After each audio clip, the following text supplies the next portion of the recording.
नमस्कार दोस्तों, मेरा नाम है विमल सिंह। बालाजी स्टडी अड्डा में आपका स्वागत है। डीएलएड चतुर्थ सेमेस्टर सितंबर 2021 एग्जाम के लिए हम आपको हिंदी जो विषय है उसका महामैराथन वीडियो जो है वो कराएंगे। पूरा कोर्स एक वीडियो में कवर कराएंगे। इससे पहले आज ही जो पेपर हुए थे उसके सॉल्यूशन हमने देखे थे, साइड में आई बटन में पिछला वाला वीडियो आपको मिल जाएगा। बात करते हैं स्कीम की, तो 3 आपके पेपर है, हिंदी, इंग्लिश और शांति शिक्षा और सतत विकास। वीडियो को शुरू करते हैं। क्रम आपका जो होगा वो आपका सबसे पहले एमसीक्यू का होगा, उसके बाद हम जो सारी चीजें हैं उनको शॉर्ट में देखेंगे और लास्ट में लघु या अति लघु जो है उनको देखेंगे। तो इस प्रकार से होगा और सबसे लास्ट में एक प्रश्न हम आपसे भी पूछेंगे। चलिए शुरू करते हैं। सबसे पहला प्रश्न कह रहा है, उक्त कथन बताना है आपको किसका है। उच्चारण में तनिक सा दोष आ जाने पर अर्थ जो है वो अनर्थ में परिवर्तित हो जाता है। कालिदास, भास, पाणिनि या सूरदास। इस प्रकार से 4 ऑप्शन है, बताना है आपको ऑप्शन एबीसीडी में से कौन सा जो है वो सही होगा। तो चलिए बात करते हैं उत्तर की, कौन सा सही होगा। तो बिल्कुल आपका ये कथन जो है वो पाणिनि का कथन है। इस टाइप के जो प्रश्न होते हैं आपके वो आपको याद रखने होते हैं, क्योंकि इसमें तो कोई आपकी टेक्निक चलती नहीं, तो पाणिनि याद रखिएगा। तो इन्होंने ये कथन दिया था। दूसरा प्रश्न कह रहा है, संस्कृत लेखन का दोष जो है वो क्या होता है। लेखन हेतु अधूरी जानकारी, आप कहेंगे बिल्कुल दोष में आता है। लेखन में जल्दबाजी करना, ये भी आपका आता है। अनुस्वार और अनुनासिक का पर्याप्त ज्ञान ना होना, ये भी आता है। यानी कि उपरोक्त सभी आपका बिल्कुल सही हो जाएगा। तीसरा प्रश्न कह रहा है कि व्यंजनों के कितने भेद होते हैं। ये प्रश्न मैंने आपको बताया था, अगर आपको सही से याद होगा, इस आरंभिक स्तर में भी आपकी हिंदी आती, वहां पर मैंने बताया था। तो 4 ऑप्शन में से कौन सा सही होगा। बात करते हैं उत्तर की, तो आपका व्यंजनों के कुल 3 भेद होते हैं अगर मुख्यतः विभाजित किया जाता है। तो कौन कौन से, एक होता है आपका स्पर्श व्यंजन, दूसरा होता है आपका अंतस्थ व्यंजन और तीसरा होता है आपका ऊष्म व्यंजन। तो ये 3 प्रकार जो है आपके होते हैं। अब इनमें जो स्पर्श व्यंजन है, इसमें आपके जो भी का वर्ग, चा वर्ग, टा वर्ग, ता वर्ग, पा वर्ग इस प्रकार से होते हैं। तो इनकी संख्या भी पूछ ली जाती है स्पर्श व्यंजनों की, तो आप कहेंगे 25 जो है कुल संख्या होती है। अंतस्थ व्यंजन भी पूछ लिए जाते हैं बहुत बार कि आखिर कौन से होते हैं, तो आपके इनकी संख्या जो है वो 4 होती है। और कौन कौन से होते हैं, तो आप कहेंगे या, रा, ला, वा, ये 4 आपके अंतस्थ व्यंजन होते हैं। उस व्यंजन की बात करें तो ये भी आपके 4 होते हैं। तो जो शाह होते हैं ये 4 प्रकार के, एक ये वाला शाह, एक ये वाला शाह, एक आपका षटकोण वाला शाह और एक हा। तो ये चारों आपके होते हैं किसमें, उस व्यंजन में। सीरियल इनका सा ये सबसे पहले आएगा, फिर ये वाला सा आएगा, फिर ये वाला सा आएगा, फिर बाद में हा आएगा। ये आपके 3 मुख्यतः डिवीजन जो है वो किया जाता है। इसके अलावा आगत भी होते हैं, संयुक्त भी होते हैं, वो इन मुख्यतः वर्गीकरण में नहीं आते पर व्यंजन के ही अंतर्गत आते हैं। देखिए अगला प्रश्न भी आपसे पूछा गया है, अंतस्थ व्यंजन है, तो मैंने बताया आपको 4 होते हैं यार अलावा। तो इन चारों में से कौन सा सही होगा, बिल्कुल आपका रा जो है वो सही हो जाएगा। तो रा आपका अंतस्थ व्यंजन है। 5वां प्रश्न कह रहा है, ह्रस्व स्वरों की संख्या कितनी होती है। 9, 3, 5 या 7। इस प्रकार से 4 ऑप्शन दे रखे हैं, बताना है आपको ऑप्शन एबीसीडी में से कौन सा सही होगा। तो यहाँ पर अगर आप देखेंगे तो ऑप्शन आपके चारों ही गलत दे रखे हैं। क्यों, क्योंकि ह्रस्व स्वरों की संख्या मैंने आपको बताई थी 4 होती है। यहाँ पर तो चारों ही ऑप्शन में 4 नहीं दे रखा है। कौन कौन से होते हैं आपके, एक आपका छोटा आ होता है, एक आपका छोटी ई होता है, एक आपका छोटा ऊ होता है और री से ऋषि भी आप इसी में देखते हैं। तो ये आपके 4 ह्रस्व स्वर जो हैं उनकी संख्या होती है। इन्हीं को हम एक और नाम से भी जानते हैं, और वो नाम क्या है, मूल स्वर के नाम से भी जानते हैं। हो सकता है आप एक चीज रट के गए हो और वहां पर कोई और तरीके से पूछ लिया जाए, तो ये भी नाम आपको पता होना चाहिए। देखते हैं, यहाँ पर कोई भी ऑप्शन नहीं सही होगा, ध्यान रखिएगा 4 जो है वो होती है, यहाँ पर ऑप्शन गलत है। अगला प्रश्न 6 कह रहा है आपका ऊष्म व्यंजन है। 4 प्रकार हैं, यानी कि 4 ऑप्शन है, छा, शा, ला या या। मैंने बताया आपको उस व्यंजन में कौन कौन से आते हैं। तो आपका शा 4 प्रकार के और हा भी आता है। तो ये आपके 4 होते हैं। मैं फिर से चलिए लिख देता हूँ, शा, षटकोण वाला सा, ये वाला शा और हा। अब इसमें देखिए कौन सा है आपका, तो ये वाला शा दे रखा है, बा वाला ऑप्शन आपका सही हो जाएगा। अगला प्रश्न कह रहा है, स्वर तथा व्यंजनों की कुल संख्या जो है वो कितनी है। 23, 41, 42 या 46। 4 ऑप्शन है, बताना है आपको कौन सा सही होगा। यहाँ पर भी अगर आप ऑप्शन देखेंगे तो चारों ही आपके ऑप्शन गलत दे रखे हैं। अब देखिए बुक में ही गलत छपा होता है, तो इसके लिए आपको ध्यानपूर्वक पढ़ना होता है। राजन पवन में तो मैंने आपको पहले भी बताया, भर भर कर गलत लिखा होता है, तो आपको ध्यानपूर्वक सारी चीजें पढ़नी होती है। तो स्वर तथा व्यंजनों की कुल संख्या अगर बात करें तो 2 आधार पर आप डिवाइड कर सकते हैं। पहला, हिंदी जो है उसमें उच्चारण के आधार पर, उच्चारण के आधार पर आप कहेंगे तो 45 आपके टोटल वर्ण होते हैं, जिनमें से आपके 10 जो है वो स्वर होते हैं और 35 जो है वो व्यंजन होते हैं, जब बात की जाए उच्चारण के आधार पर। अगर बात की जाए लेखन के आधार पर, तब आप कहेंगे कुल जो वर्ण होते हैं उनकी संख्या होती है 52, और इस 52 में से भी आपके 13 जो है वो स्वर होते हैं, और आपके 35 जो है वो व्यंजन होते हैं, और 4 जो है आपके संयुक्त व्यंजन होते हैं। ये आपका दो प्रकार से डिवीजन हो गया।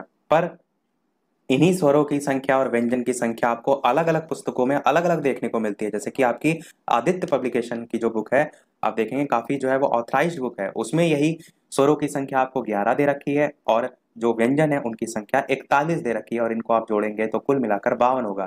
तो इससे ये तो स्पष्ट हो रहा है कुल वर्ण अगर पूछा जाए तो आपको 52 ही टिक हमेशा करना है, और स्वरों की संख्या और व्यंजन की संख्या आपको ऑप्शन के अकॉर्डिंग टिक करना है। बात आप मेरी समझ रहे हैं? प्रत्येक आपको बुक में इसीलिए अलग अलग देखने को मिलता है, तो आप कुल वर्ण ध्यान रखिए 52, बाकी स्वर और व्यंजन आपको ऑप्शन के अकॉर्डिंग दे रखा है, मतलब जैसा दे रखा हो वैसे ही आपको टिक करना है। मैंने आपको सभी बता दिए कैसे कैसे डिवीजन के आधार पर अलग अलग पुस्तकों में दे रखा है। अगला प्रश्न देखते हैं, स्वर के कितने भेद होते हैं? 3, 2, 4 या 8? 4 ऑप्शन है, बताना है आपको कौन सा सही होगा। बात करते हैं उत्तर की, तो आपका आपका ऑप्शन यहाँ पर आ 3 जो है वो सही हो जाएगा। स्वर के कितने भेद होते हैं? 3 होते हैं। कौन कौन से? एक होता है ह्रस्व स्वर, दूसरा होता है दीर्घ स्वर, तीसरा होता है प्लुत स्वर। इसमें एक मात्रा का समय, इसमें एक से अधिक यानी कि 2 मात्रा, और इसमें उससे भी अधिक, जैसे कि हम बोलते हैं आपका ओम बोलते हैं, तो वो इसका एग्जाम्पल हो जाएगा। अगला प्रश्न कह रहा है दीर्घ स्वरों की संख्या जो है वो कितनी होती है? 2, 3, 8 या 5? 4 ऑप्शन है, बताना है आपको ऑप्शन एबीसीडी में से कौन सा सही होगा। तो ऑप्शन एबीसीडी में से अगर बात करें उत्तर की, तो आपका 8 जो है वो बिल्कुल सही हो जाएगा। कौन कौन से होते हैं दीर्घ स्वर? तो आपका बड़ा आ होता है, फिर बड़ी ई होता है, फिर आपका बड़ा ऊ होता है, फिर आपका ए होता है, फिर एक मात्रा वाला ए होता है, फिर इसी प्रकार ओ होता है, और इसी प्रकार आपका औ भी होता है, और लास्ट में अंगा भी होता है। ये जो अंगा है कहीं कहीं आपको नहीं देखने को मिलता है, तो वहां पर संख्या 7 भी आपको दे रखी होती है, पर लूसेंट में आप देखेंगे तो अंगा आपको देखने को मिलेगा, और यदि आप आदित्य पब्लिकेशन वाली बुक में देखेंगे तो आपको यही 7 संख्या देखने को मिलती है। तो इन सभी चीजों को अपने दिमाग में रखिए कि ऑप्शन में जैसे पूछा जाए 7 हो सकता हो, 8 की जगह 7 ही ऑप्शन दे दिया जाए, तो आप 7 को टिक लगाएंगे। तो अपने अपने अकॉर्डिंग प्रश्न के आपको आंसर देना है। 10वां प्रश्न कह रहा है संयुक्त व्यंजन है मा, धा, ना या त्रा? तो मैंने बताया 4 होते हैं, छ, त्र, ज्ञा और श्र। अब इनमें से कौन सा आ रहा है? त्रा वाला आ रहा है, तो यही आपका ऑप्शन सही हो जाएगा। अगला प्रश्न कह रहा है हलंत को प्रदर्शित किया जाता है, किससे किया जाता है? 4 ऑप्शन है, बताना है आपको कौन सा सही होगा। तो आप सभी जानते हैं इस प्रकार से आपका हलंत होता है। आप कोई भी चीज लिखते हैं तो इस प्रकार से नीचे लगा देते हैं लाइन, तो यही आपका हलंत होता है। 12 प्रश्न देखते हैं, मौन पठन के दोष हैं। 4 ऑप्शन है, भयभीत होकर पढ़ना, आशंकित होकर पढ़ना, ध्वनि को नाक द्वारा निकालना या सभी? तो आप क्या कहेंगे? मन मौन जो पठन है उसके दोष में आपका ये सभी आते हैं, तो आपका उपरोक्त सभी बिल्कुल सही हो जाएगा। अगला प्रश्न है संस्कृत वर्णमाला को कितने भागों में बांटा गया है? 2, 5, 4 या 6? अच्छा प्रश्न है, बताना है आपको ऑप्शन एबीसीडी में से कौन सा सही होगा। बात करते हैं उत्तर की, तो आपका ऑप्शन सा 4 जो है वो सही हो जाएगा। संस्कृत वर्णमाला को कितने 4 भागों में बांटा गया है। कौन कौन से? तो पहला आपका होता है स्वर, दूसरा होता है आपका व्यंजन, तीसरा होता है आपका विसर्ग, और चौथा होता है आपका विसर्ग के बाद अनुस्वार। ये 4 प्रकार आपके होते हैं। देखिए मैं सारी चीजें अपनी तरफ से पूरी कोशिश करता हूँ कि आपको यहाँ पर फॉर्मेलिटी ना अदा की जाए कि आपको मैं सारे प्रश्न करा दूं, उसके साथ साथ उससे जो जो प्रश्न पूछे जा सकते हैं, अब यही आपसे प्रश्न अति लघु में पूछ लिया जाए। अब 4 तो लिख के आ नहीं जाएंगे, आपको नाम भी लिखने पड़ेंगे। तो मैं अपनी तरफ से पूरी कोशिश करता हूँ। वीडियो आपको पसंद आ रहा हो तो वीडियो को लाइक अवश्य कर दीजिएगा, ताकि मुझे भी मोटिवेशन मिलता रहे। आपके एक लाइक से, आपके लिए इतनी मेहनत की जाती है, तो एक लाइक तो आपका वीडियो पर बनता ही है। बात करते हैं अगले प्रश्न 14 की। मौखिक पठन के तत्व हैं शुद्ध उच्चारण, स्पष्ट स्वर, मधुर ध्वनि या सभी? तो आप क्या कहेंगे? तत्व में ये सभी आपके आते हैं मौखिक पठन में। अगला प्रश्न 15 कह रहा है किसी भी भाषा को सीखने का महत्वपूर्ण साधन क्या होता है? समाचार पत्र होते हैं, दूरदर्शन होता है, पत्र पत्रिकाएं होती हैं या साहित्य? तो सीखने का सबसे बढ़िया माध्यम होता है समाचार पत्र। आप जो कि आप यहाँ के ऑप्शन में देखेंगे तो सही आपको दिया गया है कि किसी भी भाषा को सीखने का महत्वपूर्ण साधन, आ ऑप्शन यहाँ पर देखिए साइड में दे रखा है समाचार पत्र। पर अगर आप थोड़ा सा खुद से सोचने का प्रयास करेंगे कि किसी भी भाषा को अगर आपको सीखना है तो क्या समाचार पत्र पढ़कर ही आप उस भाषा को सीख सकते हैं। मैं अभी आपको कोई तमिल भाषा का समाचार पत्र दे दूं तो क्या आप उसे जब पढ़ ही नहीं पा रहे हैं तो क्या उसे आप सीख पाएंगे? आप कहेंगे बिल्कुल नहीं। तो आपका समाचार पत्र वाला ऑप्शन कैसे सही हो सकता है? तो आप कहेंगे ये ऑप्शन नहीं होगा। किसी भी भाषा को सीखने का महत्वपूर्ण साधन होता है आपका साहित्य। तो ये आपका ऑप्शन बिल्कुल जो है वो सही होगा। साहित्य के भी 3 प्रकार होते हैं, या हमारे हिंदी में अगर आप देखें 3 प्रकार का साहित्य देखने को मिलता है। एक होता है आपका गद्य, एक होता है पद्य और एक होता है चंपू। तो ये 3 प्रकार के आपको इसके देखने के मिलते हैं। तो यही आपका मेन साधन होता है। समाचार पत्र से ही केवल आप नहीं सीख सकते, बाकी ये है कि हाँ, इससे आप अपनी जो भाषा है उस पर पकड़ अच्छी कर सकते हैं। 16 प्रश्न कह रहा है कबीर की प्रमुख रचना है साखी, सूरसागर, मेघनाथ या प्रिय प्रवास। 4 ऑप्शन है, बताना है आपको कौन सा सही होगा। तो ऑप्शन एबीसीडी में से बात करते हैं उत्तर की, तो साखी सही हो जाएगा। साखी, शबद रमैनी ये सभी कबीर की रचनाएं हैं। 17 प्रश्न कह रहा है ज्ञानाश्रयी शाखा के प्रधान कवि इनमें से कौन थे? बिहारी, सूरदास, कबीर या तुलसीदास। तो ऑप्शन एबीसीडी में से बात करते हैं उत्तर की, तो कबीर आपका बिल्कुल सही हो जाएगा। ज्ञानाश्रयी शाखा के प्रधान कवि के रूप में कबीर जाने जाते थे। इसके अलावा रैदास भी आपने नाम अवश्य सुना होगा, और नामदेव हो गए, गुरु नानक देव हो गए, संत दादू दयाल हैं, वो सभी इसी ज्ञानाश्रयी शाखा से ही संबंधित हैं। कबीरदास जो है इनका मूल ग्रंथ बीजक था, और उसी बीजक में जो हमने ऊपर वाले प्रश्न में देखे देखा था साखी, तो उसके अंतर्गत साखी शबद रामायणी आपका आता है। पर मूल ग्रंथ आपसे कहें तो साखी जो है उसका नाम था, बीजक सॉरी उसका जो है वो नाम था, उस बीजक के अंतर्गत ही साखी शबद रामायणी आपका आता है। 18 प्रश्न कह रहा है जयशंकर प्रसाद की प्रमुख रचना इनमें से कौन सी थी? रचनाओं पर आधारित तो हम बहुत अच्छे से ट्रिक से आपको बता चुके हैं, और जयशंकर प्रसाद की कहानी अगर आपने देखी होगी तो आप यूं चुटकी में यहाँ पर आंसर बता देंगे। यदि आपने नहीं देखी है वो सभी ट्रिक, तो YouTube पर सर्च कीजिएगा बालाजी स्टडी अड्डा रचनाएं, एक प्लेलिस्ट आपको मिल जाएगी जहां पर आपको 10 वीडियोस में लगभग मिलेंगे, जिसमें अलग अलग इसी प्रकार से जो है वो कवि लेखक हैं जिनकी रचनाओं को बहुत ही बेहतरीन ट्रिक से मैंने उसमें बता रखा है। एक बार सुनते ही आपको उसमें इंटरेस्ट आ जाएगा, ये मैं गारंटी देता हूँ। चलिए बात करते हैं उत्तर की, तो आपका ध्रुव स्वामिनी बिल्कुल सही हो जाएगा, जयशंकर प्रसाद की प्रमुख रचना है। इसके अलावा बात करें अगर इसकी विधा की, तो ये जो है आपका एक नाटक है, और ये जो है जयशंकर प्रसाद उनकी अंतिम और श्रेष्ठ नाट्य कृति के अंतर्गत जो है वो आती है। 19 प्रश्न कह रहा है मैथिली शरण गुप्त जो है उस उनका खंड काव्य जो है वो है पंचवटी, हीरावती, प्राणापर्ण या इनमें से कोई नहीं। 4 ऑप्शन है, बताना है आपको इनमें से कौन सा सही होगा। बात करते हैं उत्तर की, तो आपका पंचवटी बिल्कुल सही हो जाएगा। मैथिली शरण गुप्त जो है उनका खंड काव्य। अगला प्रश्न 20 कह रहा है महादेवी वर्मा की प्रमुख रचना इनमें से कौन सी है?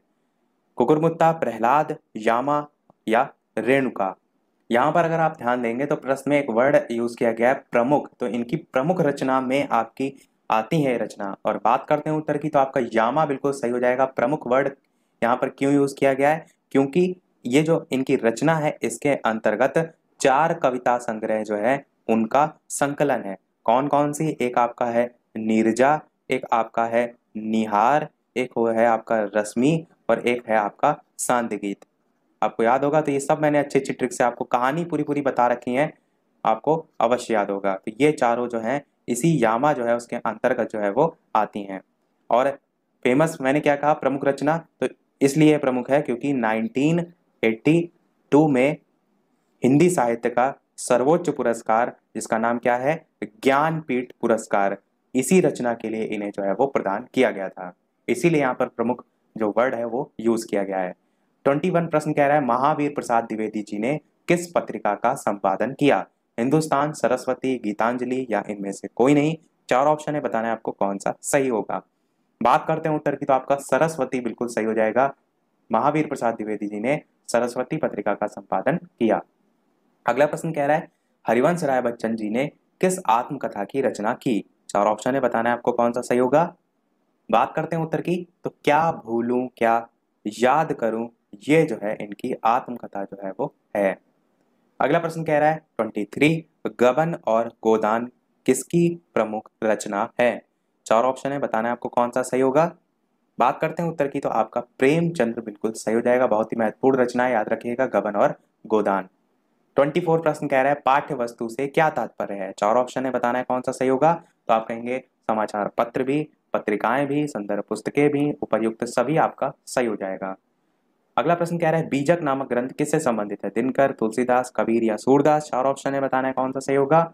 बात करते हैं उत्तर की, तो कबीर आपका बिल्कुल सही हो जाएगा। मैंने ऊपर भी बताया था आपको कि इसी के अंतर्गत संग्रह जो है वो किया गया है।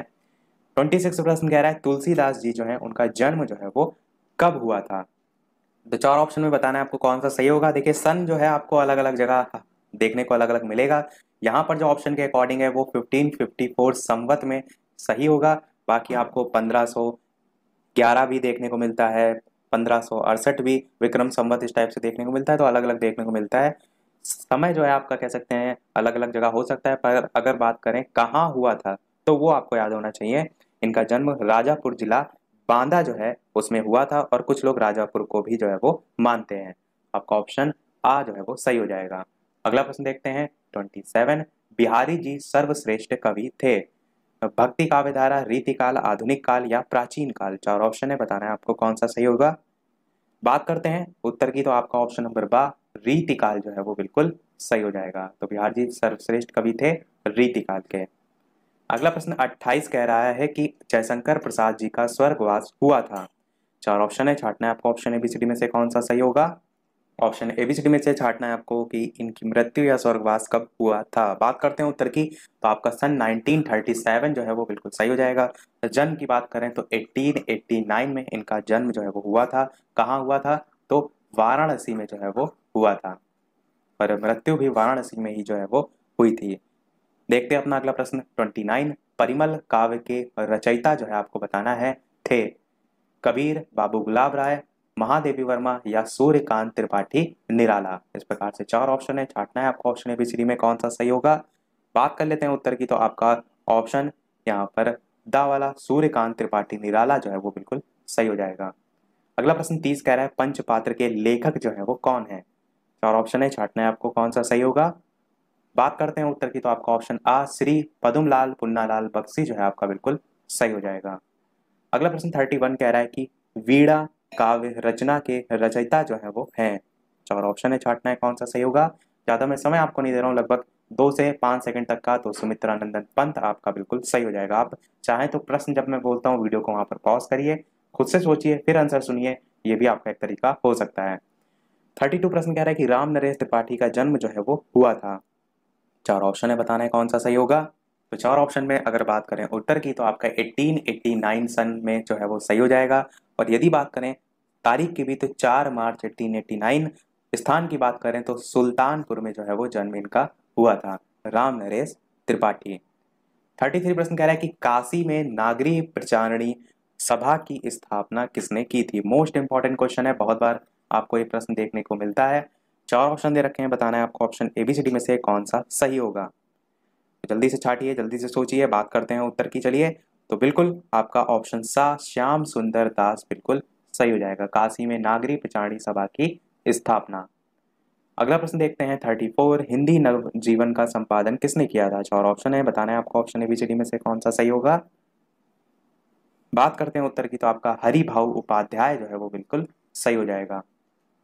तो यहाँ पर तो आप देखेंगे डायरेक्ट हरिभाऊ उपाध्याय नाम देखने को मिलता है। एक्चुअल में जो आपका हिंदी नवजीवन है ये महात्मा गांधी जी का था, और इस पर वर्क हरिभाऊ उपाध्याय ने किया था। तो अगर ऑप्शन में आपको महात्मा गांधी देखने को मिलता है तो आपको महात्मा गांधी जी को टिक करना है। तो ध्यान रखिएगा दोनों ही ऑप्शन को। तो यहाँ पर आपका हरिभाऊ उपाध्याय सही हो जाएगा।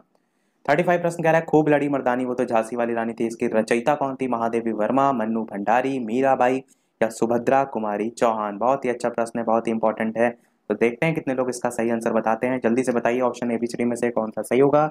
बात करते हैं उत्तर की, तो सुभद्रा कुमारी चौहान आपका बिल्कुल सही हो जाएगा। आपकी जो SCERT वाली पुस्तक है उसमें आप देखेंगे तो इस पर बेस्ड चैप्टर भी है आपका। 36 प्रश्न कह रहा है कि काव्यों महाकाव्यों में सारगर्भित वाक्य जो हैं उनको क्या कहते हैं। सूक्ति कहते हैं, छंद कहते हैं, श्लोक कहते हैं या गर्भ वाक्य कहते हैं। इस प्रकार से 4 ऑप्शन है, छाटना है आपको इनमें से कौन सा सही होगा। बात करते हैं उत्तर की, तो आपका ऑप्शन ए यानी आ वाला सूक्ति जो है वो बिल्कुल सही हो जाएगा। काव्यों महाकाव्यों में जो सारगर्भित वाक्य हैं उनको सूक्ति जो है वो कहा जाता है। 37 प्रश्न कह रहा है कि हितम मनोहारी चा दुर्लभम वचः सूक्ति किस काव्य की है। 4 ऑप्शन है, बताना है आपको ऑप्शन एबीसीडी में से कौन सा सही होगा। बात करते हैं उत्तर की, तो आपका ऑप्शन नंबर द किरातुर्जुनियम आपका बिल्कुल सही हो जाएगा। प्रश्न यहां से ये भी उठता है जो किरातार्जुनीयम है ये लिखी किसने है। तो बात करें किसने लिखी है, तो भारवी जो है इनके द्वारा ये रचित है। इस पॉइंट को भी ध्यान में रखिएगा। देखते हैं अपना अगला प्रश्न जो है वो 38, विश्व साहित्य के इतिहास में सबसे बड़ा महाकाव्य कौन सा है? रामायण, महाभारत, शिशुपाल वधम या श्रीमद् भगवत गीता? चार ऑप्शन है, बताना है आपका ऑप्शन एबीसीडी में से। बात करते हैं उत्तर की, तो आपका श्रीमद् भगवत गीता बिल्कुल सही हो जाएगा। और इस 38 प्रश्न के बाद वाले जो प्रश्न है 39 से, यहाँ से हमारे प्रश्न हो रहे हैं स्टार्ट प्रीवियस ईयर के, जो कि आप देखेंगे तो सन 2016 के यहाँ से स्टार्ट हो रहे हैं। अब सन 2016 के 5 प्रश्न देखेंगे, फिर हम 17 के देखेंगे, फिर 18 के, फिर 2019 के। तो सभी प्रीवियस ईयर के अब हम प्रश्न देखेंगे। तो 39 प्रश्न आपका कह रहा है सुगम शब्द का विलोम आपको बताना है। चार ऑप्शन है, बताना है आपको ऑप्शन एबीसीडी में से कौन सा सही होगा। बात करते हैं उत्तर की, तो बिल्कुल आपका ऑप्शन सा सुगम का विलोम दुर्गम जो है वो सही हो जाएगा। तो देखिए इजी प्रश्न आपसे प्रीवियस ईयर में 2016 में पूछे गए थे। 40 प्रश्न कह रहा है कि रविंद्राहा शब्द में संधि है। चार ऑप्शन है, गुण, दीर्घ, यण या वृद्धि, बताना है आपको इनमें से कौन सा सही होगा। बात कर लेते हैं उत्तर की, तो बिल्कुल तो आपका ऑप्शन बा दीर्घ संधि बिल्कुल सही हो जाएगा। रविंद्र शब्द को अगर संधि विच्छेद के आधार पर देखें तो रवि और इंद्र, इस प्रकार आप इसे ब्रेक करेंगे। रवि में देखिए वी आ रहा है, यानी कि लास्ट में छोटी ही आ रहा है। इंद्र में देखेंगे भी तो छोटी ही आ रहा है, और दोनों मिलकर क्या बना रहे हैं, तो बड़ी ही बना रहे हैं। तो ये आपका रूल किस में होता है, दीर्घ संधि में होता है। तो यही आपका सही हो जाएगा। अगला प्रश्न कह रहा है जयशंकर प्रसाद की रचना इनमें से कौन सी है? कामायनी, साकेत, प्रिय प्रवास या पल्लव? चार ऑप्शन है, बताना है आपको ऑप्शन एबीसीडी में से कौन सा सही होगा। बात करते हैं उत्तर की, तो कामायनी आपका बिल्कुल सही हो जाएगा। जयशंकर प्रसाद की प्रमुख रचना में जो है ये आती है। अगला प्रश्न कह रहा है कि दुर्बल को ना सताइए, जाकी मोटी हाय, उपयुक्त जो पंक्ति है इसके रचनाकार जो है वो कौन है? चार ऑप्शन दे रखे हैं, बताना है आपको ऑप्शन एबीसीडी में से कौन सा सही होगा। बात करते हैं उत्तर की, तो आपका कबीर दास बिल्कुल सही हो जाएगा। कबीर दास जी जो है इनकी ये पंक्तियां हैं। 43 प्रश्न कह रहा है कि दमक का तुकांत शब्द है कदम्ब, तरस, धमक या हृदय? चार ऑप्शन है, बताना है इनमें से कौन सा सही होगा। बात करते हैं उत्तर की, तो तुकांत मतलब क्या है, लास्ट में बने। जैसे कि देखते हैं अधिकतर घर में दो लड़के होते हैं, तो एक का नाम धर दिया जाता है रोहन, तो दूसरे का सोहन। इसी प्रकार दमक का तुकांत देखेंगे तो दमक, धमक, इस प्रकार से जो मैच करता है, ये आपका सा वाला ऑप्शन सही हो जाएगा। तो ये आपके खत्म हुए आपके 2016 के 5 प्रश्न। यहाँ से हम देखेंगे 2017 के जो है वो 5 प्रश्न देखते हैं। पुरस्कार कहानी के लेखक इनमें से कौन है? प्रेमचंद, महादेवी वर्मा, जयशंकर प्रसाद या बालकृष्ण भट्ट? बात करते हैं उत्तर की, तो आपका जयशंकर प्रसाद बिल्कुल सही हो जाएगा। देखिए जयशंकर प्रसाद कितने ज्यादा फेमस हैं। 2016 में भी एक प्रश्न पूछा गया, 2017 में भी पूछा गया। तो इससे आपको एक पता चल रहा है कि कैसे कैसे यहाँ से प्रश्न पूछे जाते हैं। अगला प्रश्न कह रहा है प्रत्युपकार शब्द में प्रयुक्त उपसर्ग जो है उनकी संख्या बताइए। चार ऑप्शन है, 3, 2, 4 या 1। बताना है आपको ऑप्शन एबीसीडी में से कौन सा सही होगा। बात करते हैं उत्तर की, तो बा आपका 2 जो है वो सही हो जाएगा। अगला प्रश्न देखते हैं 46, रेखांकित शब्द में प्रयुक्त समास जो है वो कौन सा है? यहाँ पर रेखांकित कुछ और नहीं है, रेखांकित में ही आपसे यहाँ पर पूछा गया है। अव्ययी भाव समास, तत्पुरुष, कर्मधारय या बहुब्रीहि, इस प्रकार से 4 ऑप्शन आपको दे रखे हैं। समास विग्रह आप करके देखेंगे तो आपका कभी गलत नहीं होगा। रेखांकित में आप समास विग्रह करेंगे तो क्या होगा, रेखा से अंकित। तो से वाला आपका किसमें आता है, कर्ता ने कर्म को करण से। तो तत्पुरुष में ही ये सारी चीजें आती हैं आपकी, विभक्ति वगैरह। तो बा वाला ऑप्शन आपका बिल्कुल सही हो जाएगा। और ये भी आप कह सकते हैं से में करण, करण तत्पुरुष यहाँ पर हो सकता हो ऑप्शन में और ज्यादा डिटेल में दे रखा होता, तो करण तत्पुरुष आपका सही हो जाता। 47 प्रश्न कह रहा है कि शताब्दी एक्सप्रेस के समय पर पहुंचने की संभावना है, वाक्य किस प्रकार का वाक्य है? चार ऑप्शन है, संकेतवाचक, विस्मयवाचक, संदेशवाचक या विधानवाचक? चार ऑप्शन है, बताना है आपको कौन सा सही होगा। तो संभावना है और एक बताया जा रहा है, तो आपका संदेश के तौर पर बताया जा रहा है, तो संदेशवाचक आपका सही हो जाएगा। और यहीं आप जो है वो गलत हो जाएंगे। क्यों? क्योंकि देखिए आंसर देखेंगे आप, साइड में सा दे रखा है और आप रट लेंगे कि ये आपका संदेशवाचक वाक्य होगा। तो संदेशवाचक वाक्य आपका कोई होता ही नहीं है। वाक्य के जो प्रकार होते हैं वो आपके अर्थ के आधार पर जो डिवीजन किया गया है, उसमें मैं आपको नाम बता देता हूँ। ये आपका ऑप्शन यहाँ पर गलत प्रिंट है, बताता हूँ कौन कौन से होते हैं। पहला होता है आपका विधानवाचक, दूसरा होता है आपका निषेधवाचक, तीसरा होता है आपका प्रश्नवाचक, चौथा होता है आपका संकेतवाचक, इसी प्रकार पांचवा होता है आपका संदेहवाचक, और छठा होता है आपका इच्छावाचक, सातवां होता है आज्ञावाचक, और आठवां होता है आपका विस्मयादिवाचक वाक्य। तो ये 8 होते हैं। संदेश नाम का कोई आता ही नहीं आपका वाक्य का प्रकार, एक्चुअल में यहाँ पर मिसप्रिंट कर रखा है। संदेह यहाँ पर होगा वर्ड, क्या होगा, संदेहवाचक। अब आप समझेंगे तो सेंटेंस को पढ़िए एक बार। शताब्दी एक्सप्रेस के समय पर पहुंचने की संभावना है, तो संभावना व्यक्त की जा रही है, तो एक संदेह व्यक्त किया जा रहा है कि इतने टाइम पर पहुंच जाएगी, तो संदेहवाचक में आपका जो है ये आता है। तो आप क्या कह सकते हैं, संदेह या संभावना का बोध हो। जैसे हम क्या कहते हैं, शायद आज बारिश होगी, तो ये क्या है, संदेहवाचक आपका वाक्य है। ये जो है आपका गलत प्रिंट है। 48 प्रश्न कह रहा है शुद्ध वर्तनी वाले शब्द का चयन कीजिए, उपर्युक्त बताना है इनमें से चारों में से कौन सा जो है वो सही होगा। तो बताना है आपको ऑप्शन एबीसीडी में से उपर्युक्त कौन सा सही होगा। आप बात करते हैं उत्तर की, तो बा वाला आपका सही हो जाएगा। इस प्रकार से उपर्युक्त आपका बिल्कुल सही होता है, इसको ध्यान रखिएगा। यहाँ से आपके जो प्रश्न है वो 2017 के समाप्त हो रहे हैं। यहाँ से हमारा 49 से स्टार्ट हो रहे हैं 2018 के। अब 3 साल के हमने पेपर सॉल्व किए, तो हमको क्या चीज अभी तक समझ में आई कि सभी में एक रचना जरूर पूछी जा रही है। पहले वाले में जयशंकर प्रसाद से संबंधित 2016 में पूछी गई, 2017 में भी जयशंकर प्रसाद से संबंधित, फिर 2018 में भी अब पूछी गई है। तो मेघदूत पूछा गया किस रचनाकार की जो है वो कृति है। 4 ऑप्शन दे रखे हैं, बताना है आपको ऑप्शन एबीसीडी में से कौन सा सही होगा। बात करते हैं उत्तर की, तो आपका सा ऑप्शन कालिदास जो है वो बिल्कुल सही हो जाएगा। तो मेघदूत जो है वो कालिदास जो है इनकी रचना है। अगला प्रश्न देखता है, सूर्योदय में कौन सी संधि है, बताना है आपको गुण, दीर्घ, अनुस्वार या वृद्धि। 4 ऑप्शन दे रखे हैं, बताना है आपको इनमें से कौन सा सही होगा। तो बात करते हैं ऑप्शन एबीसीडी में से आंसर की, तो गुण संधि आपका बिल्कुल जो है वो सही हो जाएगा। सूर्योदय का संधि विच्छेद किस प्रकार से होता है, तो सूर्य प्लस उदय इस प्रकार से आपका होता है। और अगर यहाँ पर आप देखेंगे तो सूर्य में लास्ट में छोटा आ रहा है और उदय में देखेंगे तो ऊ आ रहा है, ये दोनों मिलकर क्या बना रहे हैं, तो ओ बना रहे हैं। और ये किसमें रूल होता है, तो आपका गुण संधि में जो है वो होता है। यही आपका ऑप्शन आ सही हो जाएगा। 51 प्रश्न कह रहा है कि कौन सा शब्द अव्ययी भाव समास का उदाहरण है, आपको बताना है। 4 ऑप्शन है, बताइए जल्दी से। सज्जन, प्रत्येक, गजारूढ़ या द्विपाद में कौन सा सही होगा। तो ऑप्शन एबीसीडी में से बताना है आपको कौन सा सही होगा। चलिए बात करते हैं उत्तर की, तो आपका प्रत्येक जो है वो बिल्कुल सही हो जाएगा। होता क्या अव्ययी भाव समास, तो पहला पद जिसमें अव्यय होता है और बाद का शब्द कोई संज्ञा शब्द होता है, वो आपका अव्ययी भाव जो समास है उसके अंतर्गत आता है। तो प्रत्येक आपका बिल्कुल सही हो जाएगा। यहाँ पर आपसे अशुद्ध शब्द की पहचान करने को लिखा गया है, प्रभु, प्रणाम, प्रतिष्ठा, प्रकांड, इस प्रकार से 4 ऑप्शन आपको दे रखे हैं। बात करते हैं चलिए उत्तर की ऑप्शन एबीसीडी में से, तो प्रभु का आपका अशुद्ध लिखा है। आप जानते हैं छोटे ऊ की मात्रा भा में जो है वो लगेगी। अगला प्रश्न देखते हैं 53, आशीर्वाद आपसे पूछा गया। देखिए कल मैंने आपको बताया था कि आशीर्वाद भी बहुत शुद्ध वर्तनी में पूछा जाता है। तो 4 ऑप्शन है, बताना है आपको ऑप्शन एबीसीडी में से कौन सा यहाँ पर सही जो है वो आशीर्वाद लिखा गया है। बात करते हैं उत्तर की ऑप्शन एबीसीडी में से, तो आपका दा वाला ऑप्शन आशीर्वाद जो है वो इस प्रकार से लिखा जाता है, शाह में बड़ी की मात्रा वाह और इस प्रकार से रा और इस प्रकार से दा। तो इसको लिखने की प्रैक्टिस अवश्य कर लीजिएगा। तो यहाँ तक हमारे 2018 के प्रश्न समाप्त हुए। अब हम यहाँ से देख रहे हैं 2019 के जो है वो 5 प्रश्न। तो सबसे पहला प्रश्न कैसा आ रहा है, रचना पर आधारित। मैंने क्या कहा कि जब एक साथ आप सभी ईयर के देखते हैं तो उससे आपको समझ में आता है कि कैसे प्रश्न पूछे जाते हैं। तो एक रचना पर आधारित प्रश्न यहाँ पर सभी पेपर में पूछा गया है। तो प्रश्न 54 कह रहा है, जमीन पक गई है काव्य संग्रह है। जयशंकर प्रसाद का है, सुभद्रा कुमारी चौहान का है, केदारनाथ सिंह का है या अज्ञेय का है। 4 ऑप्शन है, बताना है आपको ऑप्शन एबीसीडी में से कौन सा सही होगा। बात करते हैं उत्तर की, तो आपका केदारनाथ सिंह जो है वो बिल्कुल सही हो जाएगा। अगला प्रश्न देखते हैं 55, देवेंद्र शब्द में संधि है, दीर्घ, गुण, वृद्धि या यण। 4 ऑप्शन है, बताना है आपको इनमें से कौन सा सही होगा। बात करते हैं उत्तर की ऑप्शन एबीसीडी में से कौन सी संधि होगी। तो आपकी गुण संधि बिल्कुल सही हो जाएगा। देवेंद्र शब्द में संधि विच्छेद करेंगे तो आपका क्या होगा, देव प्लस इंद्र जो है आपका होगा। और यहाँ पर रूल देखेंगे तो आपका छोटा आ और ई मिलकर जो है वो ए बना रहा है और ये आपका गुण संधि में होता है, तो यही आपका सही हो जाएगा।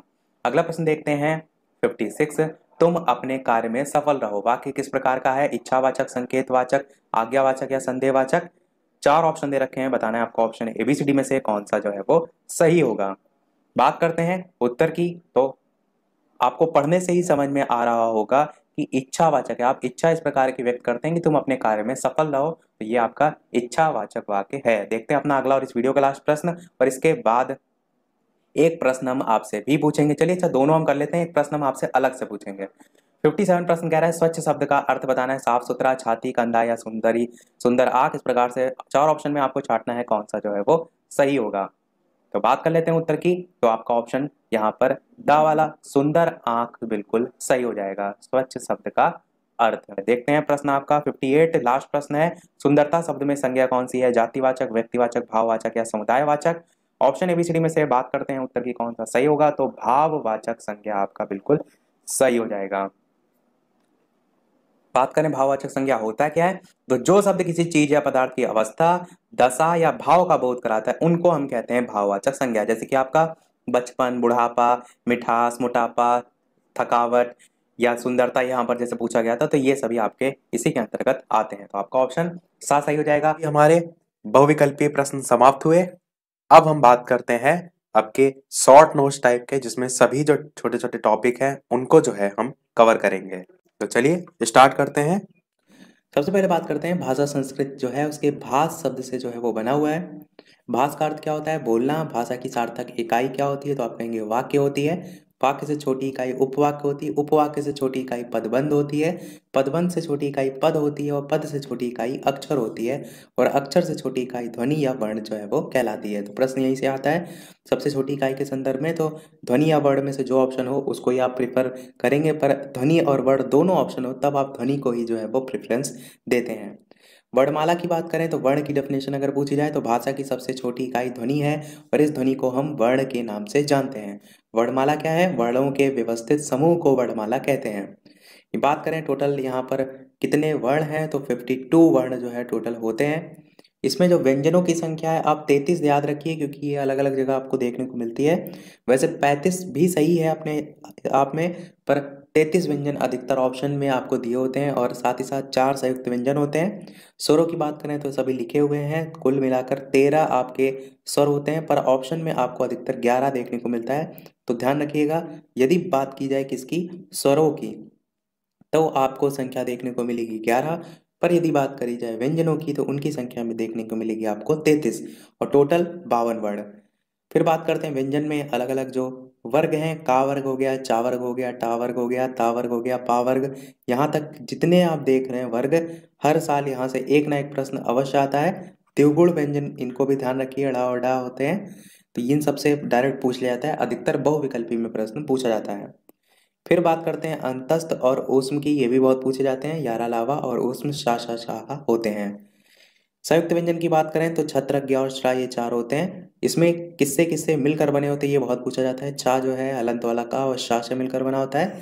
त्रा जो है हलंत वाला ता और रा से मिलकर। फिर ज्ञा जो है वो जा और इया से मिलकर। इसी प्रकार जो श्रा है वो शा और रा से मिलकर, तो इसको जरूर ध्यान रखिएगा। फिर बात करते हैं विदेशों से आए हुए जो शब्द हैं, जैसे कि अरबी फारसी हो गया या अंग्रेजी हो गया, इसके बारे में तो इसको हम आगे देख लेंगे।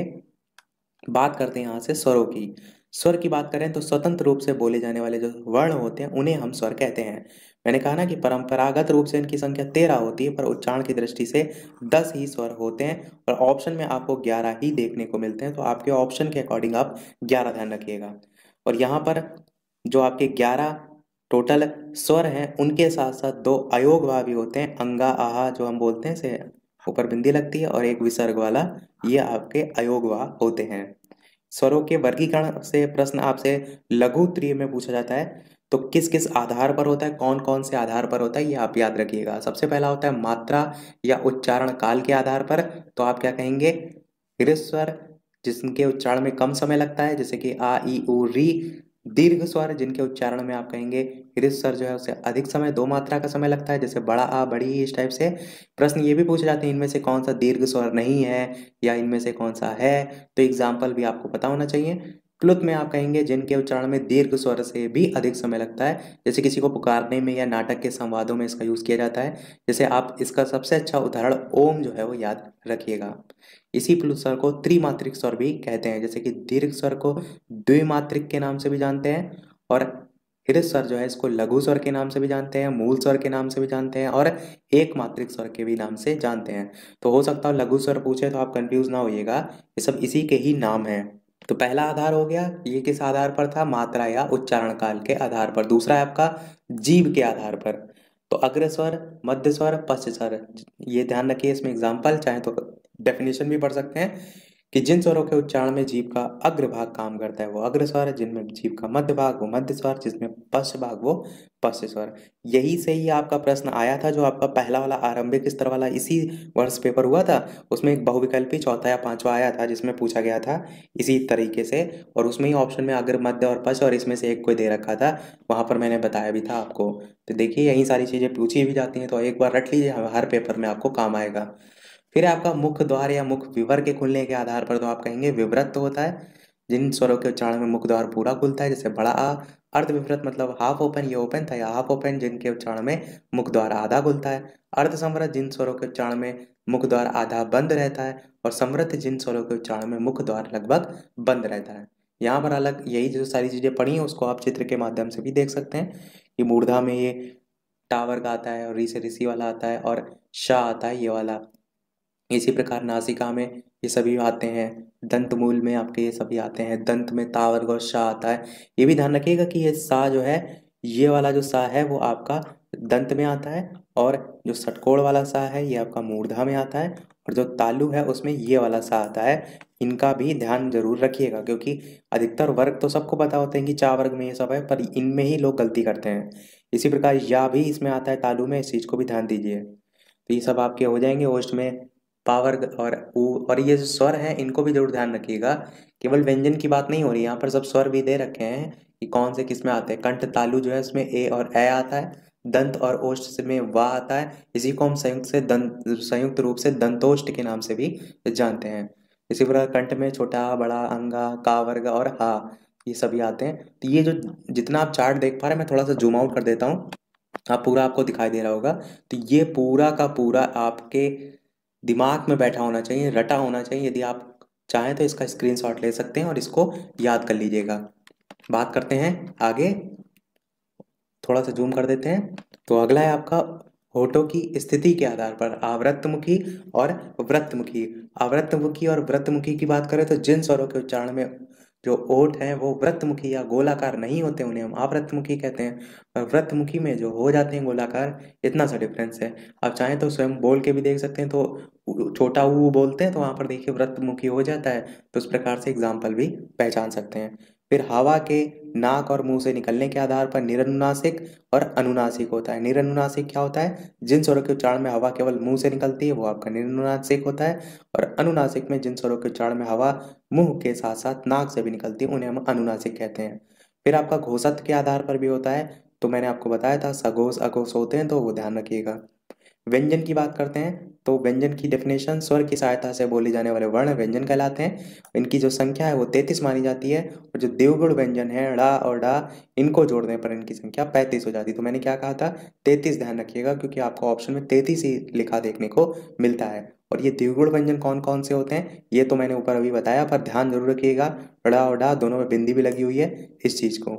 अगला देखते हैं अब व्यंजनों का वर्गीकरण। तो व्यंजनों के वर्गीकरण में आप कहेंगे स्पर्श व्यंजन, जिन्हें हम वर्गीय व्यंजन के नाम से जानते हैं, इनमें सभी वर्ग आते हैं, और यही वर्ग नीचे लिखे भी हुए हैं। कंठ हो गया, तालव्य हो गया, इसी प्रकार आपका मूर्धन्य हो गया, इसी प्रकार दंत हो गया, ओष्ठ हो गया।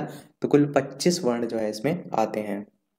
फिर बात करते हैं घोषत्व के आधार पर, तो ऊपर हमने जैसे देखा था अघोष सघोष, वही चीज यहाँ पर भी आपका। तो आप कहेंगे अघोष, जिन ध्वनियों के उच्चारण में स्वर तंत्रियों में कंपन ना हो, हर वर्ग का पहला और दूसरा व्यंजन अघोष में आता है, और सघोष में कहेंगे जी, इसी को सघोष को घोष भी कहते हैं। तो जिन ध्वनियों के उच्चारण में स्वर तंत्रियों में कंपन हो उन्हें हम कहते हैं सघोष या घोष नाम से। तो तीसरा चौथा और पांचवा जो है वो व्यंजन हो जाएगा। फिर अल्पप्राण महाप्राण भी पूछे जाते हैं, तो प्राणत्व के आधार पर ये प्राण का अर्थ यहाँ पर हवा से होता है।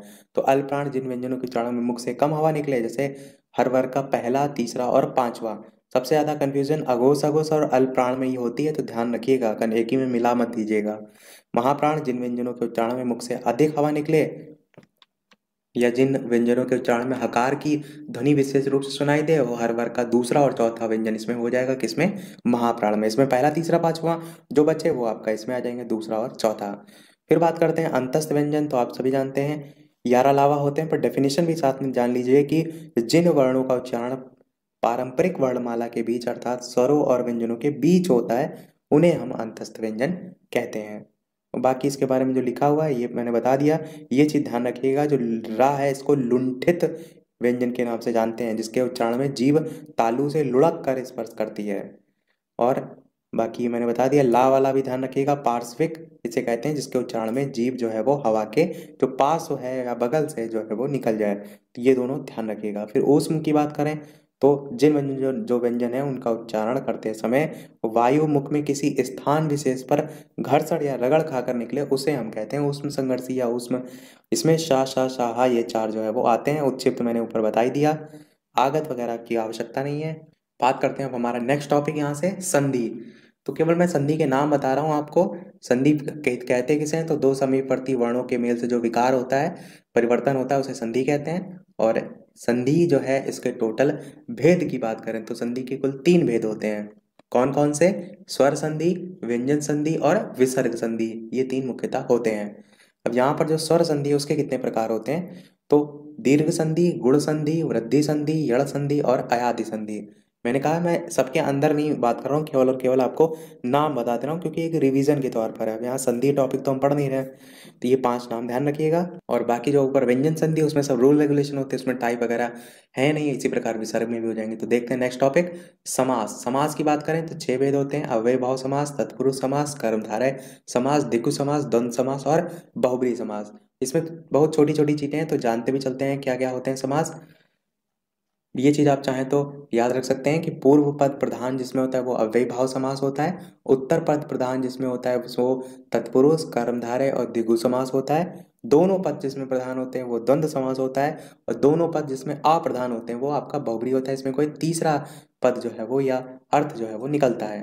अब बात करते हैं पहला अव्ययी भाव समास, तो आप कहेंगे जिसका पहला पद पूर्व पद अव्यय और प्रधान हो वो आपका अव्ययी भाव समास कहलाता है। और पहचान में आप कहेंगे पहला पद अनु, आ, प्रति, भर, इन सब के द्वारा जो है स्टार्ट होगा। जैसे आप यहाँ पर देखेंगे प्रति और दिन, तो प्रतिदिन बनेगा, और विग्रह करेंगे तो प्रत्येक दिन। तो देखिए प्रति आ रहा है, तो ये इससे आप पहचान सकते हैं, तो इनको चाहे तो आप याद भी कर सकते हैं। दूसरा है आपका तत्पुरुष समास। तो आप कहेंगे जिस समास में बाद का अथवा उत्तर पद प्रधान होता है तथा दोनों पदों के बीच का कारक चिन्ह लुप्त होता है, उसे हम तत्पुरुष समास कहते हैं। जैसे कि राजा का कुमार, धर्म का ग्रंथ, इस टाइप से तत्पुरुष समास के भेद भी हैं। जैसे कर्म, कर्ता ने कर्म को वाले जो आप जितने कारक हैं वो सब इसी में लिखेंगे। कर्ता ने कर्म को कर्ण से, संप्रदान के लिए अपादान से अलग, संबंध का की के, इस टाइप से पूरे जितने होंगे सब लिखेंगे। फिर देखते हैं अगला कर्मधारय समास। तो जिस समस्त पद का उत्तर पद प्रधान होता है और पूर्व पद और उत्तर पद में उपमेय उपमान जहाँ पर होता है या विशेषण विशेष संबंध होता है वहाँ कर्मधारय समास होता है।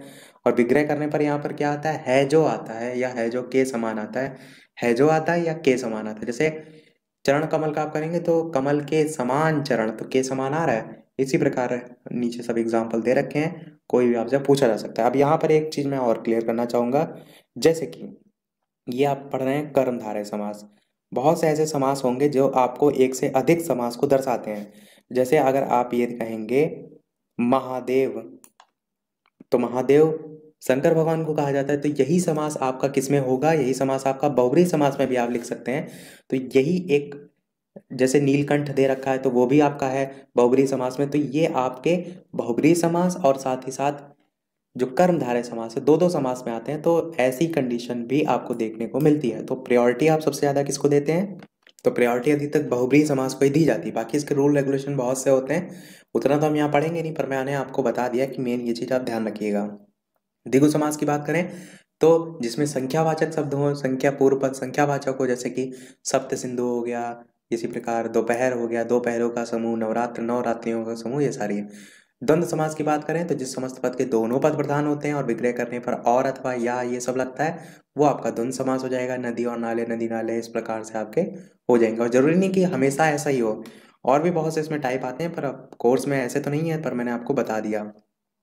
फिर बहुब्रीहि में नामी में बहु मतलब बहुत बड़ा, उससे याद रख सकते हैं। यदि आपको नहीं याद होता है, जैसे लंबोदर है तो विग्रह करते हैं तो लंबा है उदर, जिसका अर्थात श्री गणेश। और नॉर्मल जो डेफिनेशन होती है वो दोनों पद मिलकर कोई तीसरे पद की ओर संकेत करते हैं, वो आपका बहुब्रीहि समास में आता है। ऐसे एग्जाम्पल भी बहुत से लिखे हुए हैं, एक दो आपको पता होना चाहिए, जैसे आए तो आप लिख ले जाएं।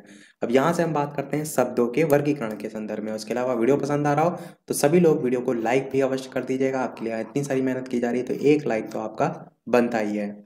तो बात करते हैं शब्दों के वर्गीकरण के 4 आधार टोटल होते हैं, उत्पत्ति, स्रोत, इतिहास, पहले का ही नाम है, फिर व्युत्पत्ति, रचना या बनावट दूसरा हो गया, तीसरा हो गया रूप प्रयोग या व्याकरणिक विवेचन, और चौथा हो गया अर्थ।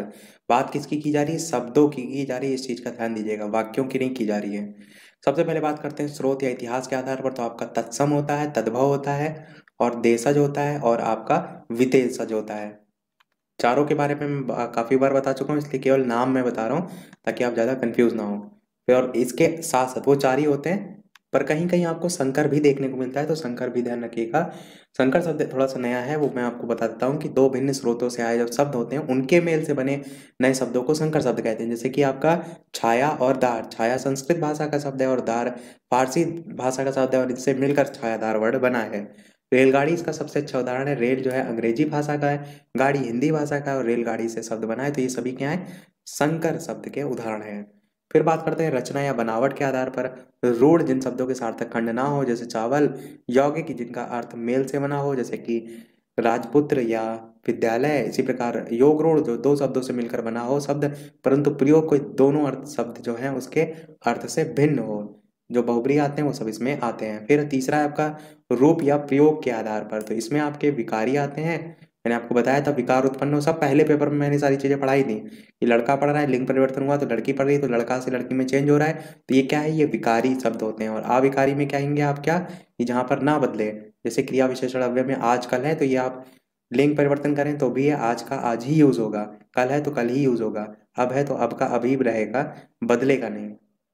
फिर है अर्थ के आधार पर, तो एकार्थी होते हैं, अनेकार्थी होते हैं अर्थ के आधार पर, और तीसरा होता है समानार्थी या पर्यायवाची, और चौथा होता है विपरीतार्थी या विलोम शब्द। तो ये टोटल आपके शब्द के चार आधार के प्रकार मैंने बता दिए।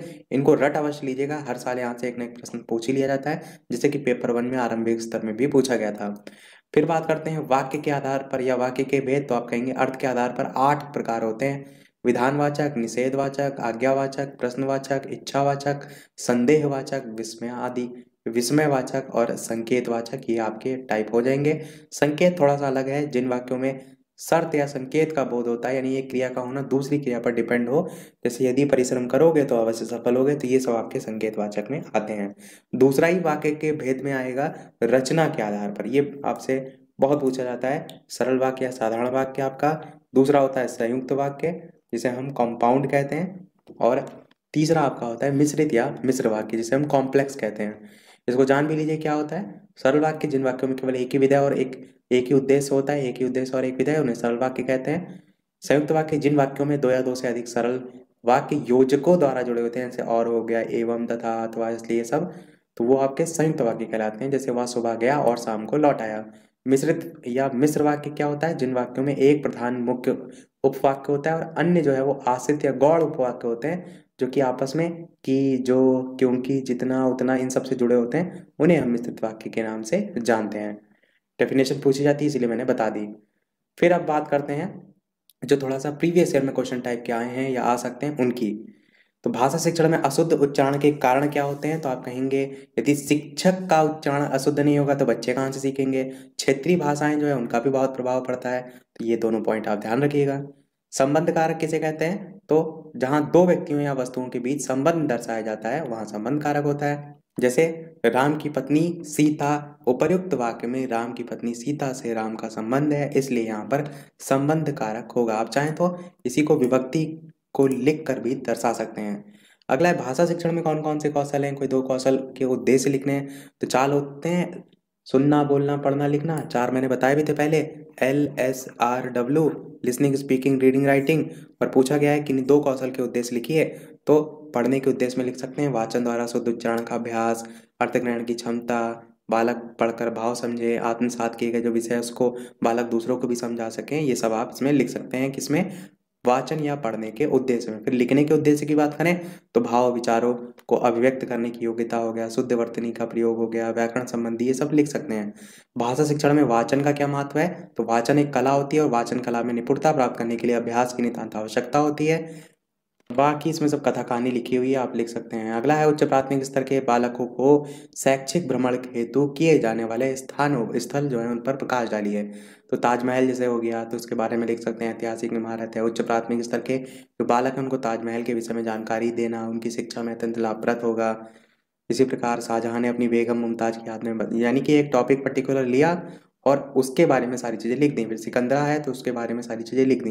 यही यहाँ पर पूछा गया था। अगला है भाषा शिक्षण में कविता पढ़ाते समय किन किन तथ्यों पर ध्यान देना चाहिए। तो सबसे पहले तो आकर्षक, यानी कि जो सज्जन छात्र हैं वातावरण के लिए या वातावरण आसपास का जो है वो सृजनशील हो और जो छात्र है उनका ध्यान आकर्षित करने वाला हो।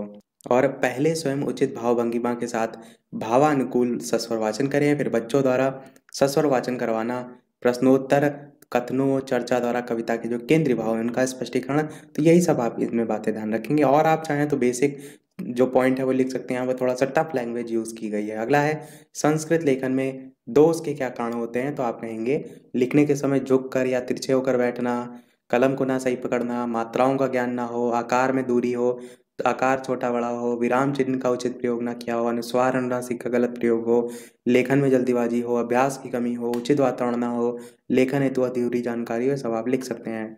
उच्चारण जो शिक्षण है उसके दोष बताइए। तो आप कहेंगे वर्णों को शीघ्रता से बोल देंगे तो कहीं गलती करेंगे, रुक रुक कर बोलेंगे या बात उच्चारण करते समय जीभ को दबाने का प्रयास करेंगे, वर्णों को मुख में ही काट लेंगे, इस टाइप से। और भी बहुत से पॉइंट है। वर्णों को फेंक कर बोलना कुछ लोग की आदत होती है, या उच्चारण का समुचित अभ्यास ना होना भी आता है दोष के कारण में। कुछ लोग बुदबुदा कर बोलते हैं, तुतला कर बोलते हैं, संगीतमय स्वर में बोलते हैं, कहते नहीं नाक से बोल रहे हैं। तो सब इसमें पॉइंट आप लिख सकते हैं।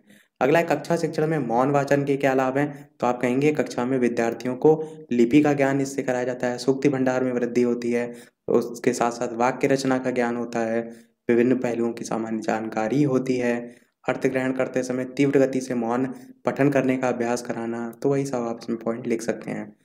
फिर मौखिक पठन के उद्देश्य क्या है। तो वो ये तो मैंने इस टाइप से बताया ऊपर, जो वही सब आप पॉइंट लिखेंगे कि तथ्य को स्मरण करने की क्षमता विकसित होती है, बोध की गति में वृद्धि होती है, वो सब। अनुस्वार अनुस्वार और विसर्ग की उदाहरण सहित वाक्य अनुसार आपको बताया था मैंने, बिंदी होती है। अब एग्जाम्पल जरूर दे दीजिएगा।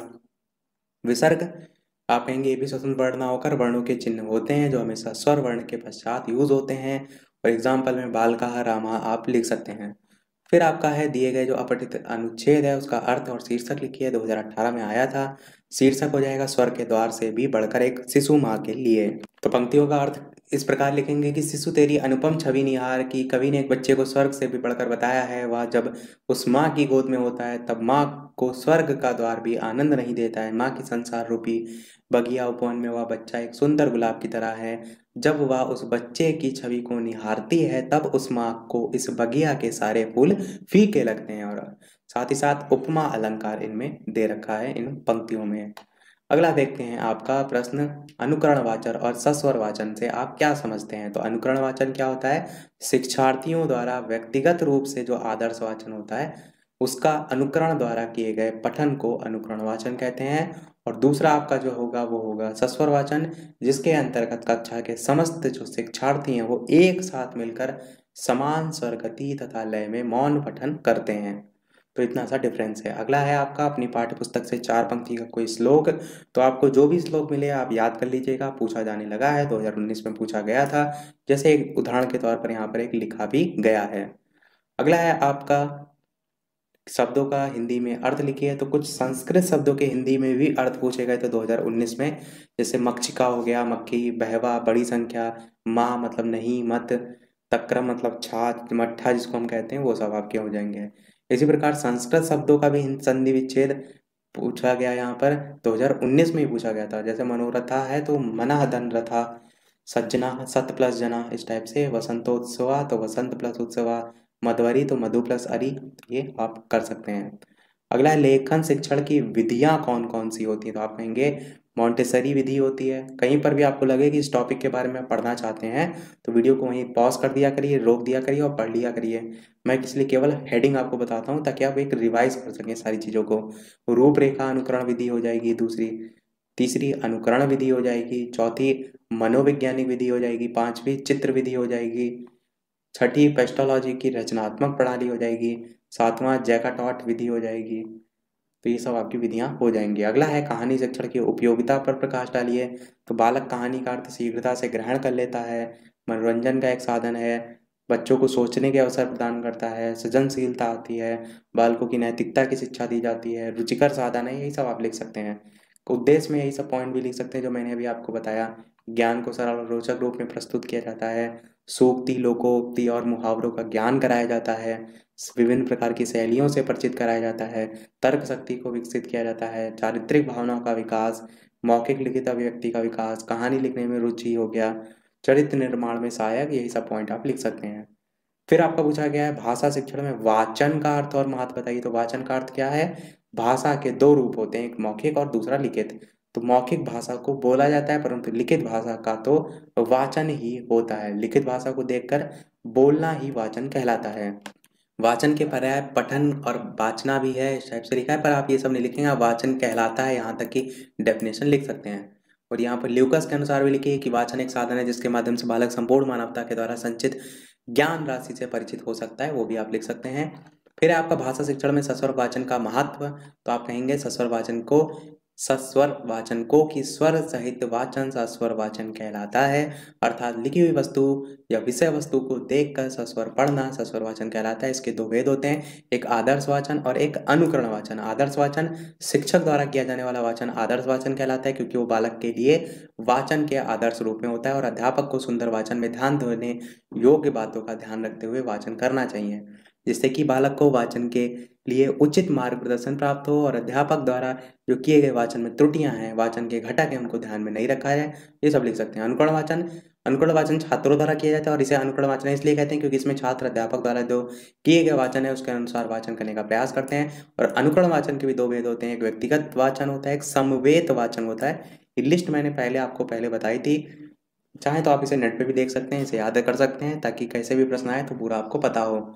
फिर गुण क्या होते हैं? तो ध्वनियों का ज्ञान होता है, उच्चारण की शुद्धता हो गया, या विराम चिन्ह है, स्पष्टता है, उपयुक्त बलाघात है। बलाघात भी मैंने आपको बताया था कि पर्टिकुलर जैसे कोई सेंटेंस होता है तो उसमें किस चीज पर बल दिया जा रहा है, जोर दिया जा रहा है, उस पर ध्यान दिया जाता है। जैसे यहाँ पर एग्जाम्पल भी लिखा है कि जैसे हे प्रभु मुझे एक शीलवान पुत्र दीजिए, इस वाक्य में यदि पुत्र पर जोर दिया जाए तो इसका अर्थ क्या होगा कि पुत्र ही चाहिए, पुत्री नहीं चाहिए।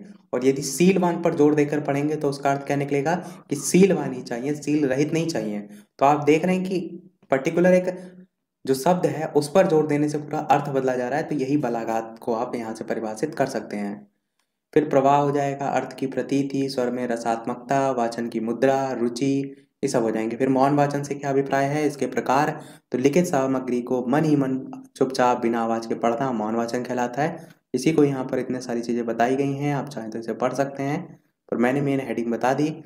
ये भी चीज आपको पता होना चाहिए कि मौन वाचन के भी दो भेद होते हैं, एक द्रुत वाचन और एक गंभीर वाचन।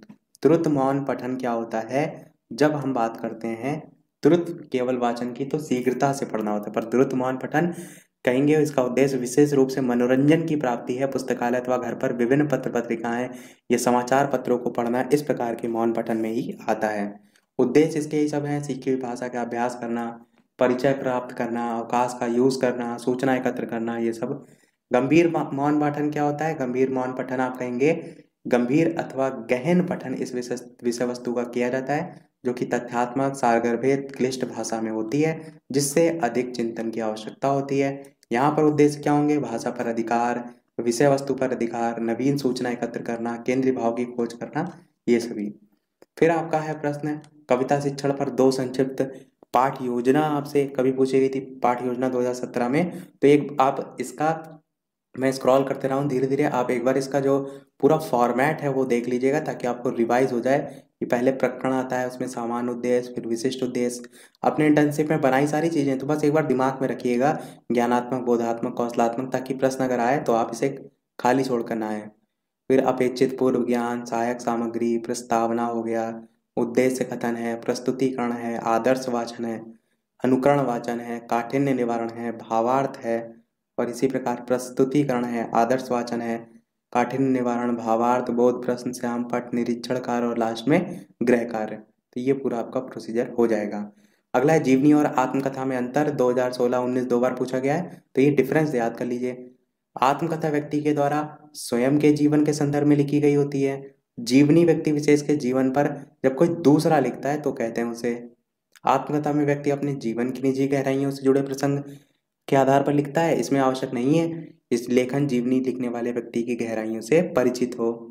आत्मकथा में लेखक अपना जीवन वृत्त स्वयं प्रस्तुत करता है। इसमें लेखक को जीवनी लिखने के लिए यही सामग्री विभिन्न स्रोताओं से एकत्रित करनी पड़ती है। आत्मकथा आत्मिक आत्मनिष्ठ होती है, जबकि जीवनी वस्तुनिष्ठ होती है। तो ये चार अंतर हैं, याद रखिएगा। 2016 में प्रश्न पूछा गया था संस्कृत से ही इसी में कि पठ धातु का लंग लकार प्रथम पुरुष तीनों वचनों के रूप लिखिए। तो पठ धातु में जितने भी आपके होते हैं 5 जो मुख्यतः पूछे जाते हैं वो सभी देख लीजिएगा। ये जो पूछा गया है वो मैं आपको बता देता हूँ।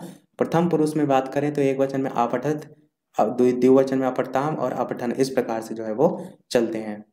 फिर आप कहेंगे निम्नलिखित पंक्तियों का भाव स्पष्ट कीजिए। 2016 में आया था रहीमन पानी राखिए बिन पानी सब सोन, पानी गए ना उबरे मोती मानुष चून। तो इसका अर्थ होगा कि कवि रहीम कहते हैं पानी अवश्य रखना चाहिए, क्योंकि पानी के बिना सब सूना हो जाता है, अर्थात व्यर्थ हो जाता है। पानी चले जाने से कोई मूल्य नहीं रह जाता, क्योंकि मोती का पानी उसकी आब या कांति चली गई तो वह बेकार हो जाता है। उसी प्रकार मनुष्य से पानी यानी कि आत्मसम्मान चला गया तो वो प्रतिष्ठाहीन मनुष्य दो कौड़ी का नहीं रह जाता। और इसी प्रकार चूने में से भी पानी यानी कि जल चला जाता है तो चूना बेकार हो जाता है। फिर प्रधानाध्यापक और इत्यादि का संधि विच्छेद पूछा गया है।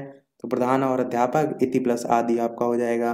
फिर आपका 2018 में कक्षा में प्रथम श्रेणी में उत्तीर्ण होने पर पिता को खुशी प्रकट करते हुए पत्र लिखने को कहा गया है। तो आप पत्र का फॉर्मेट देख सकते हैं कैसे लिखा जाता है, ताकि पेपर में आए तो कर ले जाएं।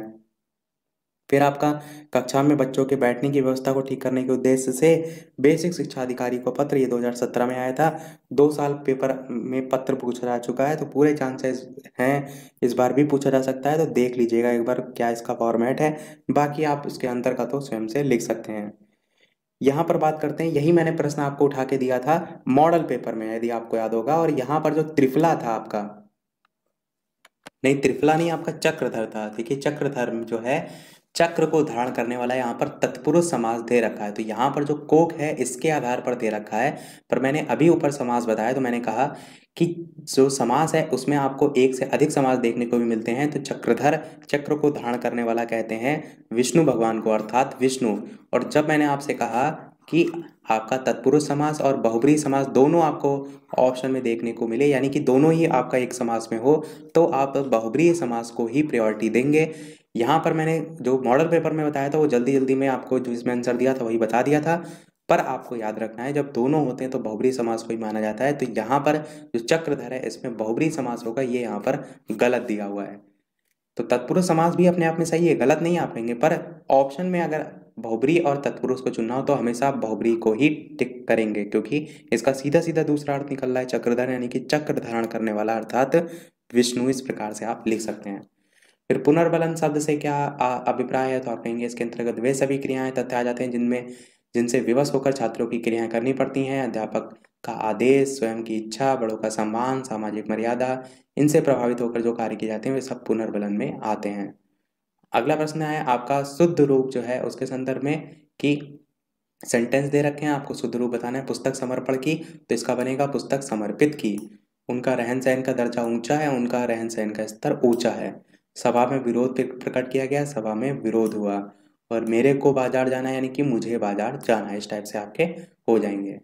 फिर पूछा गया था उपसर्ग, तो आप जानते हैं शब्दांश अथवा कोई अक्षर किसी शब्द के आरंभ में जुड़कर उसके अर्थ को जो परिवर्तित कर देता है उसे हम उपसर्ग कहते हैं। जैसे कि एग्जाम्पल में भी यहाँ पर आप कुछ लिख सकते हैं, प्रत्यय जो अंत में लगते हैं, जैसे कड़वा शब्द के बाद हट लगाने से कड़वाहट है, तो प्रत्यय आपका हो जाएगा। प्रत्यय के भी दो टाइप होते हैं, कृत प्रत्यय होता है, तदित प्रत्यय होता है। और ये हमारा लास्ट प्रश्न है इस वीडियो का, और इसके बाद एक प्रश्न हम आपसे भी पूछेंगे। कृत प्रत्यय की बात करें तो क्रिया में धातु रूप के पश्चात लगाने वाले जो शब्दांश होते हैं उनको कृत प्रत्यय कहते हैं। जैसे पढ़ जो है उसमें धातु में शब्दांश आई जोड़कर पढ़ाई बन जाता है। इस प्रकार प्रत्यय को जोड़कर संज्ञा विशेषण अव्यय शब्दों की रचना की जा सकती है।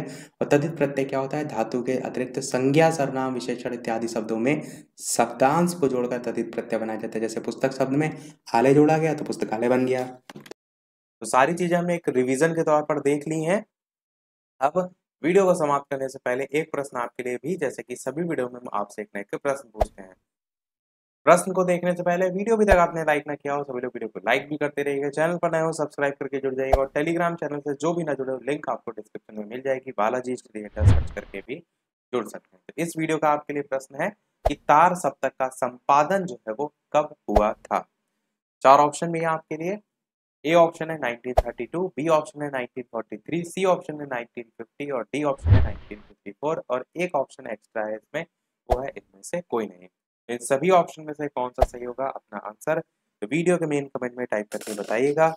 और कल के पेपर के लिए सभी को ढेर सारी शुभकामनाएं, तीनों पेपर के लिए अच्छे से अच्छा पेपर जो है वो करके आइएगा। और इसका आंसर वीडियो के मेन कमेंट में अवश्य बताइएगा।